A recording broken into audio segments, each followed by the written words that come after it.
All right, so we're going to start back with our homework questions from 2.2b. This one is about the number of strikeouts.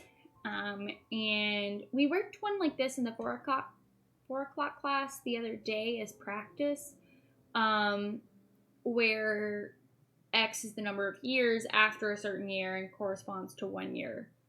And she did ask us what, if it gave us the year, what our f of x would be, or what this f of whatever number represents. So in order to do that, because you can't guarantee that your options are always going to have the same year, take your year that they give you, that it says x is the number of years after whatever, take that number that they give you and add the value to it. So in this case, 1977 plus 4 is 1981. Well, obviously, all of our answers have 1981 in them, so that doesn't really help us too much. But it might on another problem. So it says the number of strikeouts per game can be approximated. So in this case, the only real answer it could have been for the words part was that the expected strikeouts per game was f of 4 in 1981. It doesn't tell us how many that would have been. That's what it asks us to figure out right here at the top. So it asks us to find the value of f of 4. And in that case, you would just input your x. So you say 0.065 times 4, and then add 5.09, and that would have given us this answer of 5.35. Well, then obviously your second part to that question is going to ask you the f prime. So obviously f prime is not going to be the expected strikeouts because we just said that f of 4 is. So average change, no. Because average change between 1977 and 1981, nothing about this says anything about the change between them. And again, the total change, it doesn't say anything about the change, the actual change. The rate of change, however, is the slope. So rate of change would have been correct because that's what it's asking us to find by asking us for f prime. So then in this case, f prime of 4, you would have found the derivative. So you would have said, in this case, f prime of 4 would have been just 0.065, because the prime of this, the derivative of this entire thing, would have just been the 0.065. So it didn't matter what value you put here, that was pretty much going to be your rate of change every time, because there was no exponent or anything like that. So that was your rate of change, and that was your answer. Okay, here we have more LNs, and they're even more fun than they were because we didn't know how to do this yet. And a lot of people still don't, and that's okay. That's what I'm here for. So we're going to go back to working this. So our Ln 3x squared plus 7 all over 3. Okay? So I worked this exact problem for some people Thursday. It's stupid. Okay? I'm going to just tell you in advance. It's stupid. Okay. So there is an understood 1 here for this 3.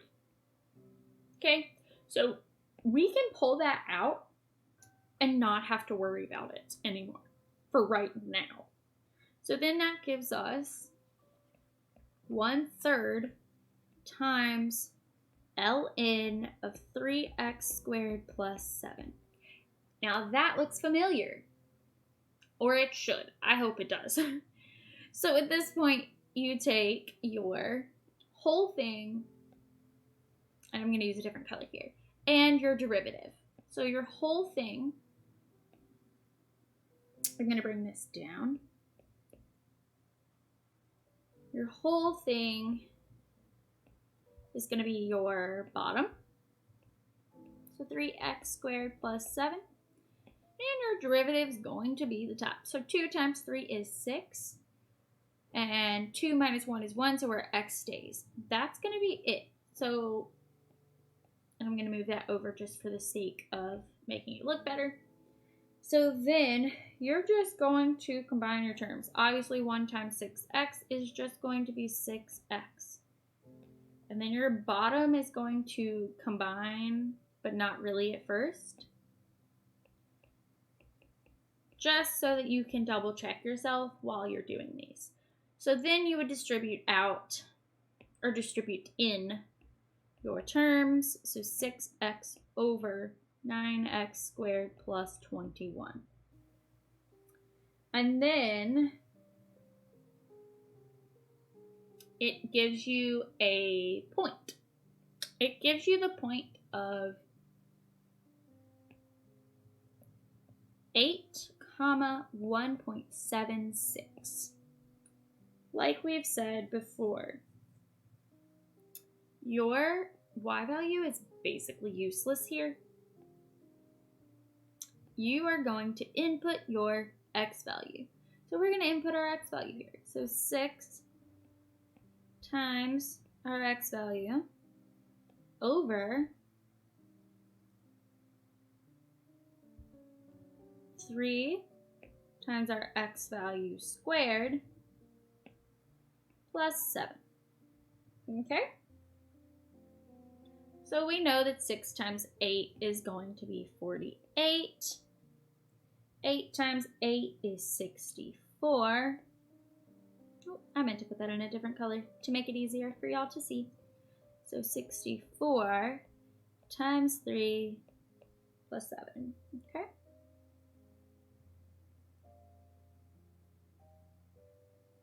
Oops. Nope. I'm wrong. I put the wrong number here. I should have been using this one and I was looking at the wrong one, but it's not that much different.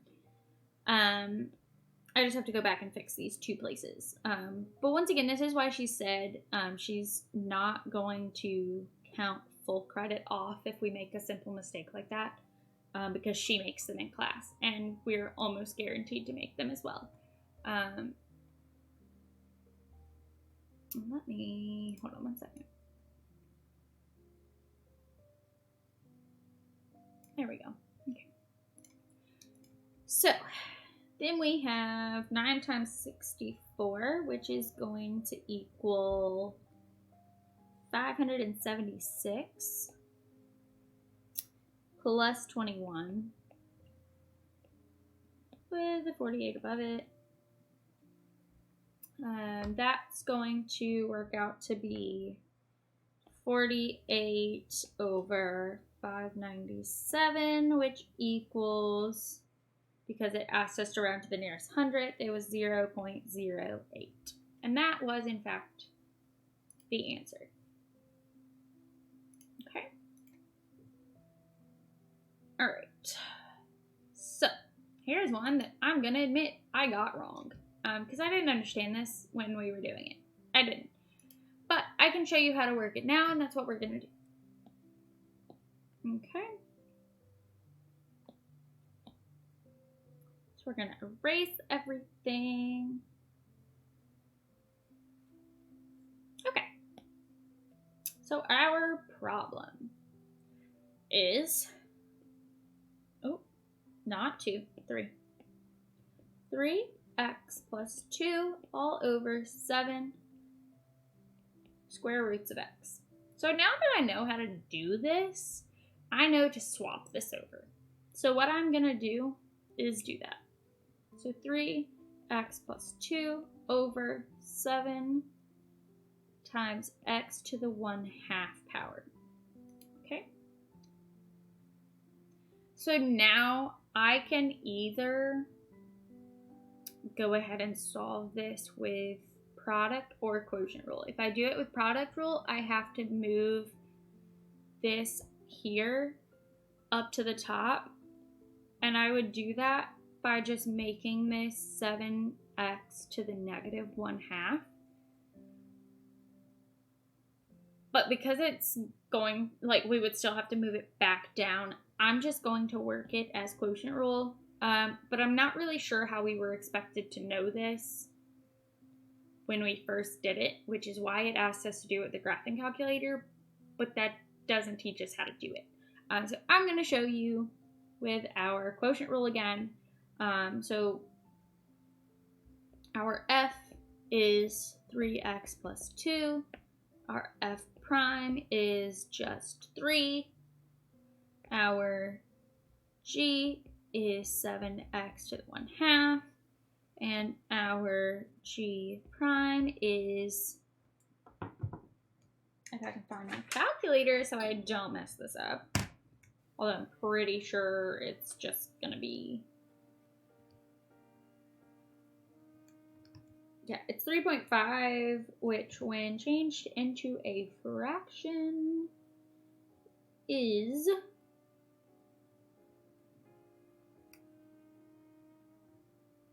I believe, yeah, it's just 7/2. My brain's tired, y'all. My brain is very tired, and I'm sure y'all's are too. So yeah, 7/2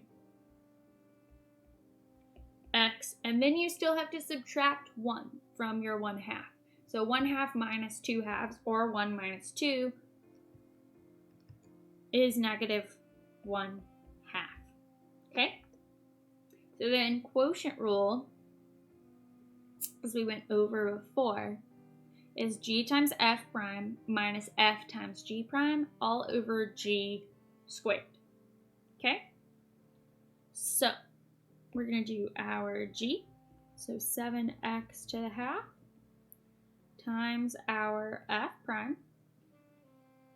And I always do them in this order no matter what, and then I reorder them. Times f, or minus f times our g prime.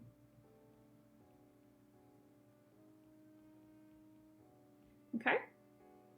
So obviously in this case, we can either plug in our point at this point, or we can combine our terms a little bit to make it easier. It really doesn't matter, as long as you still do things in the correct order. So in this case, it would just be 21x to the 1/2 minus, and I would honestly not try to figure this one out because it's too much. I would just rewrite these, but the first one obviously is a much easier term, so I would leave these and just plug it in. Obviously, if it's asking you for an answer, you have to determine whether it's going to want you to leave that whole or combine. A lot of times it wants you to leave that whole. Now don't forget, our entire thing is going to be over our g squared. So our 7x to the half squared. Okay? So, then you input. Okay?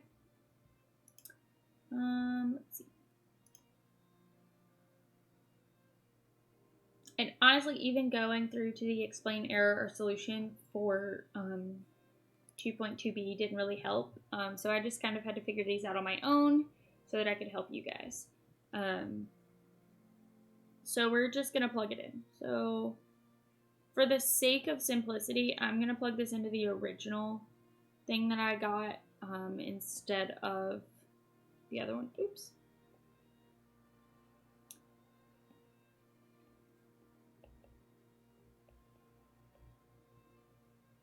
Okay. So we're going to say, let's see, our point was 4, 1. Like I said, our y value is useless. We don't even need it. So our 7 times our y value to the, or our x value, my bad, to the half times 3 minus 3 times our x value. Lord have mercy, y'all, I cannot. Times 7 halves times our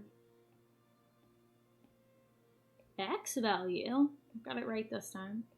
To the negative 1/2. Okay. So I typically go ahead and go through and do all of my exponents at the same time. Like I don't do one and then keep moving. Like I do all of them, especially when they are the same or similar, because it just makes your life a little easier. I forget.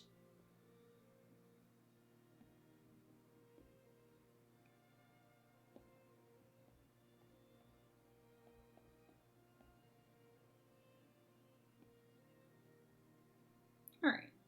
So we have 4 to the 1/2 power, which is going to give us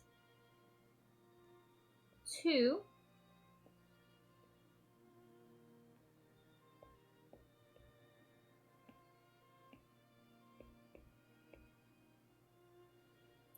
And that's going to be the same thing for the bottom. So I'm just going to go ahead and do this. 7 plus 2 all squared. Okay.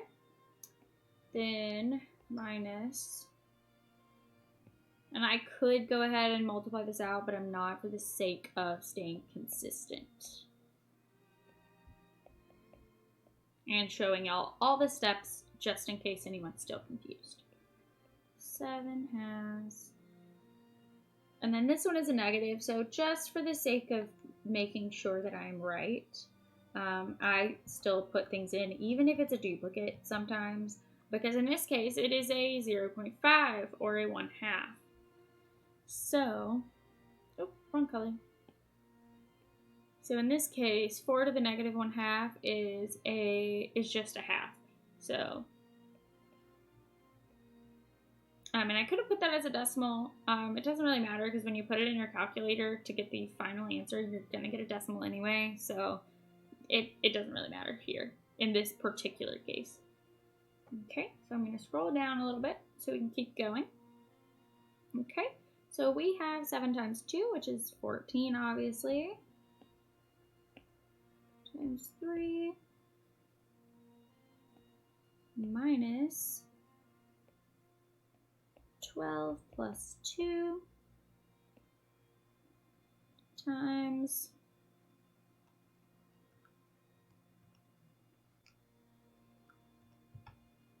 1.75, which I am going to change into a decimal here just because I don't want to deal with fractions anymore.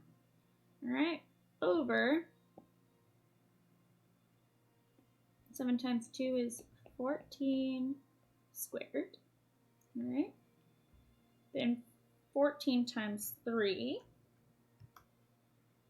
is 42 minus 14 times 1.75. And then in this case, I would also go ahead and do this exponent. So 14 squared is 196. Okay, 14 times 1.75, not negative 75. 14 times 1.75 is 24.5. So I would have 42 minus 24.5 over 196. 42 minus 24.5 is 17.5.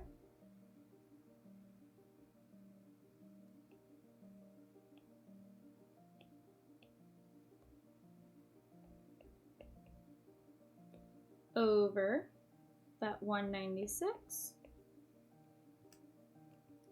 So 17.5 divided by 196 is going to equal 0.0893. And I always go to 4 decimal places, like I said in one of the 3.2 videos, because it's a little more accurate. So then it tells us to round to the nearest hundredth. So tenths, hundredths, this one would make this a 9. So it would be 0.09. Like I said, I did get this wrong originally because I didn't know how to work it. But yeah, 0.09, that's how you would solve that, just like our other problems have been. Okay. I can't really help with the problems on slope where it had you move points. I will say I try to pick points that are easy to use. So I'll try to pick something that's touching the x-axis and something that's touching the y-axis if it's going to give me an easy answer, or something with a 0.